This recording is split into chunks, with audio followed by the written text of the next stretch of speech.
Hey everybody, welcome back to the channel. Thanks for tuning in again. We are going to go over some old footage from the Frontier here. What I've done, if you've been following along, you know, we have lifted the truck with the Dobinson IMS kit, and basically I've got a lot of comments on the video here and on Instagram if I can separate the two, do a front and a back. So what we're going to do, now this is going to be the old footage because obviously I haven't re-lifted the truck, but I'll edit it in a way, depending which video you're watching here, will either be how to lift the front or how to lift the rear of your Frontier. It's going to be the same footage, but people have asked just to split it up. I guess if you're doing one or the other, it helps because that video did end up being about a half an hour long. So it's a little bit to scroll through if you're kind of watching and doing it at the same time. So what I'll do is I'll take the footage and I'll edit it as best as I can, like I said, for a front and a rear video.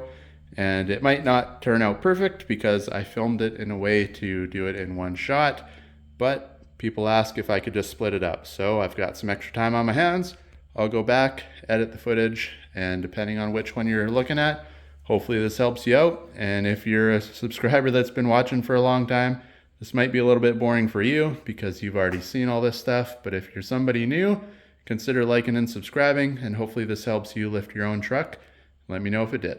All right, now for anybody that wants to know, before we lift this, we'll do a little bit of measurements here. Rear from center cap to the fender flare, you're looking at about 21. You can see here. The ground, you were looking at exactly 35.5 inches. So that is where my truck sits. Gives you a little bit of a before. Okay, so now that we have the front done, we're going to move on to the back. And as you can see, it's fairly simple on the back. It's really only the one bolt here on each side of your leaf.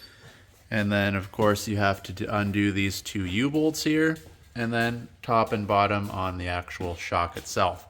So what we're going to do is put a jack under here. We're going to loosen off the shock and the U-bolts first, which will let the axle, or which will make the axle, drop slightly. That's why I say put a jack or something under here so it doesn't come crashing to the ground. But then once that's freewheeling, then you're free to go and take your leaf springs out. All right, so the rear shock is out. It's a 19 mil bolt. The bottom has a bolt and a nut. The top, the bolt is actually welded onto the frame, kind of behind there. I wouldn't be surprised if that's actually the head of the bolt that they welded on this side. So basically what you have is the bolt off your frame goes through, then you have this washer up against the bushing like so, and then a nut. Keep those because when you put the new one on, you need the washer and the nut, and then on the other side there's a little bushing that's welded to the frame with the bolt. So this will go on the one side, and then the part on the frame will go on the other. All right, so once you have your shock off, you got to start on the leaves. And it is just two U-bolts. Two U-bolts here, nut on the bottom. This is the plate that goes on the bottom of the axle. This is the plate that sits on top of the leaf spring. So that is all that is hanging on or keeping your axle attached to the leaves themselves. So now all we got to do is take out that bolt on the one end of the leaves, the bolt on this end, and this is the part you want to be a little bit careful with because these are relatively heavy and you definitely do not want to be dropping this on your head or your foot, or you're definitely going to feel it. All right, so once you got them both loosened off, now this is where, depending on if you get the whole kit like I have, or maybe you're just changing the leaves, you will have to reuse these bolts.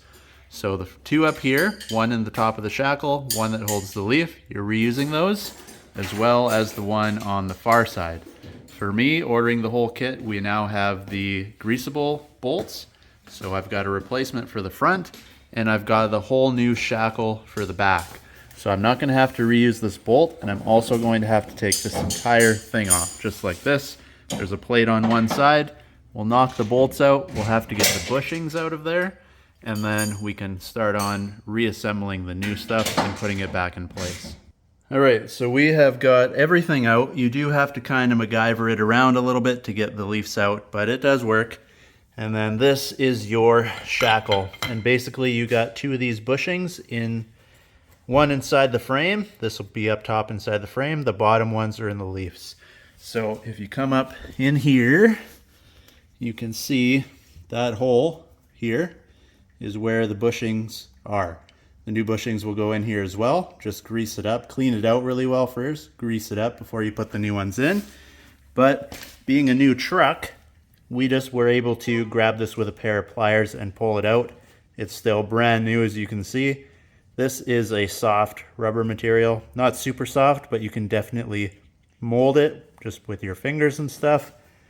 All right, next is what we're gonna do is prep the leaf spring. So big side, you got one side with a big hole, one side with a smaller hole, big side to the front of the vehicle, small side to the rear of the vehicle. You have this stuff all greasable, shackles, and your medium size tall bushings and your small bushings go to the rear of the vehicle. Then these fatter guys with this little spacer and those bolts go to the front of the vehicle. You want to grease all this stuff up prior to putting it on. Don't pump the bolts full of grease just yet, but grease the outside of everything. You want to grease in the hole here. You want to grease the inside, the outside, and the face of all the bushings. Then just pop them in place. You might have to give them a little bit of a tap. Nice thing, if you have to tap this stuff into place after, is if you look, the little nipples for your grease fitting here actually unthread from these parts. And same goes for these bolts. You can see this actually will turn and come off of here. So if you have to smack these with a hammer or whatever to get them in for some reason, you don't bugger up the fitting to grease these in the future. So you can just take that off, give it a smack, wiggle it around, do whatever you got to do, put it back in, and you're all good to go. So grease everything up, prep it before it goes on the vehicle. All right, so Richard is doing the dirty work here, and as you can see, he's getting everything prepped. Basically just grease the crap out of everything. Don't worry about getting it on the leaf. You can always wipe it off later once it's in the vehicle, but you definitely don't want to skimp on the grease on the inside of these things. So again, grease up the inside before you put them in, grease up the bushing, both sides, squish them in, and then this is the bigger side, so you have that spacer in there like I said. Grease that as well, push it back in, that side's ready to go. Same on this side. Grease as much as you can of everything. The more in there, the better it'll be, the longer it'll last. So again, don't worry about getting on top like we do here. You can wipe that all off once it's in place. So once you have it greased up like that, we're ready to get it in place for the vehicle. And then, same idea. We're gonna grease the middle of those. That's the end plate. You loosen the nut, that plate will come off. So we'll loosen that, put the other bushings on there, and then this whole thing, just like we took it off, will slide into place, one through the frame, one through the leaf. All right, so we have the bushings in the frame there, all greased up, ready to go. I'll show you how this sits before it all gets covered in grease because it's just too hard to film when your hands are all messy. You can see they do have an offset one way. So this is the way it's gonna sit. It's gonna go up with the offset pointing towards the inside of the truck. Then your grease nipples are also to the inside of the truck. So anything that might come flying off your tires or whatever are not going to accidentally hit this and snap it off. You're going to have the nut on the outside, so that can take a lot more beating than this little grease nipple will be able to. So they put it on the inside. Same thing when you put the bolt on the other side with the grease nipple. Put it so that the grease nipple is on the inside of the vehicle. Just a little safer. A little harder to get at to grease it up, but it's going to be safer in the long run just to keep this in good working order. All right, so we have the leaf in here just loosely placed. It's hanging itself. It's not going to drop on you. And as you can see, we have the new shackle in place as well. Again, grease the crap out of it. You're not making it look pretty, you're making it work. All right, so we got the leaves in. One issue that we ran into is you cannot get it low enough to actually get it in place. So what you have to do is we decided to take the one end of the end link off, and that'll allow us to drop the jack here and lower the one side of the axle down, because you can see in there it's sitting too high, as well as this side's got to go down and fit in the bracket right there. So being able to drop this, and then it'll also be low enough to get the new shock in place once we get to that point. And then when you jack it all back up, it's in place and you can put your end link back on. All right, so the leaf is in, all the bolts are in. For this side, you have to take the little grease nipple off because that is just too long. It runs into the side of the truck before you can get the bolt straightened to get it in. So get the bolt in, then put that back on. Get your nut on the other side. This side is pulled way forward. You can see that the plate or the shackle on the end is on quite an angle. That will go away once we drop this back down and put the weight on everything. So next we're gonna get this in place with the new U-bolts and stuff, but before that point, we have to get our new shock ready. So it comes with 2 zap straps, one for the top, one for the bottom, just to keep the boot in place so the shaft inside here doesn't get covered in dirt. And then Richard here has the 2 bushings. Now, we don't know if you're actually supposed to grease these up, but it's not gonna hurt anything. And that basically goes in the other end. And then the top will go back into the bolt that is welded to your frame. And grease, again, won't hurt anything. It'll slide on nicely. And then once you get that on, to hold the top, of course, the washer on the outside and the nut to cinch it all down in place. All right, so we have the shock in place. You can see it is in here. You have to jack this up in order to line up the hole to get that bolt back in. While you do that, it is also straightening out your leaf spring. Because now if you notice over there, that was on a harsh angle before. Now it's almost straight up and down, so we know we're close. The other thing to keep in mind, where this bolt is running through all the leaves, there is a small hole in the top of the axle here where this plate is. And the other end of this bolt, there's a little nub, maybe a centimeter or so, which goes in that hole. And that in turn lines up your leaf and they sit where they should on your axle. So make sure that pops into the hole at the same time as you're jacking this up to line up your shock holes. And then it all just kind of falls into place after that. All right, so now moving on to the U-bolts. Again, like I mentioned, you reuse the plate off of the original. And if you look, it has a little hole cut out exactly the same as the plate underneath. And that is to sit on the bolt on the top here.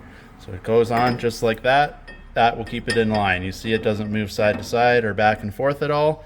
And then as for the other side of the plate, like I said, we use our new U-bolts here. They are just slightly thicker than the OEM U-bolts that they use, just a bit. So the only thing you got to do, get a drill bit that's a little bit bigger than the hole and ream out all 4 holes just so the thicker bolt can go through.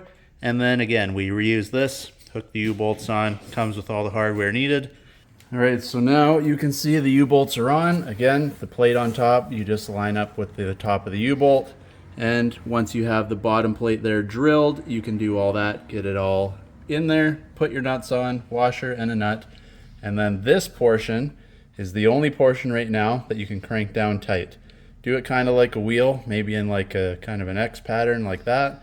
Suck it up nice and straight. Because it does have the alignment pin there, this isn't gonna move, it'll sit where it sits. So tighten it all down, we'll get the wheel back on, and then when the whole weight of the truck and the other side is done, and of course get your sway bar back on at that point as well, then you can come back, tighten the 2 bolts in the back, tighten up your shock, and tighten up the 1 bolt here in the front, because then the weight of the truck sits this thing down, and it'll sit exactly where it should be as if you were driving. Now onto the passenger side, just to make your life easier, drop your spare tire down because it allows you to get the shackle out, because of course it goes in towards the tire and the tire gets in your way. So now you can see everything's out of the way. Richard's almost got this out by himself. That's how much easier it is. All right, let's give you some torque specs. The top right here of the shock is going to be 33. The bottom is going to be 150 again. And then if we go over here, this one should be 84, the big ones, and then those 2 on the back are going to be 74 each. Again, don't do it now. Wait till we get the rim on. Once we have the rim on, then when we have both tires seated on the ground, we can go ahead and crank those guys down. All right, now moving on to the back. It is a little bit dark in my garage, but we were at 35.5 from the ground to the fender. So now get it in the center, ground to the fender. We are looking at about 38.5, maybe 38 3/4.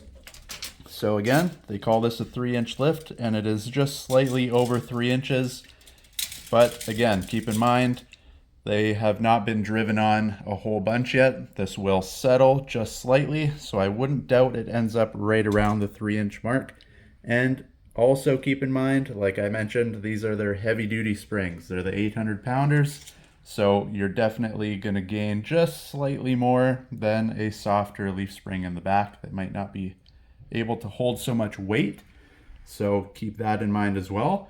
But like I said, as for this kit, you can pretty much guarantee you'll get 3 front and back, just like it says. And if you're like me with the covert bumper, a little extra weight on the back, it will drop slightly. And I don't have anything except a can or a tonneau cover on here right now. But if you have a canopy or a bed rack and a tent and a bunch of stuff in the back as well, you can pretty much guarantee the back is going to be down that extra ½ inch or so as well in the back. So that is one of the reasons I went with the heavy duty springs, just to make up for the weight eventually when we get some stuff going on the back here. But for now, this is what you're looking at.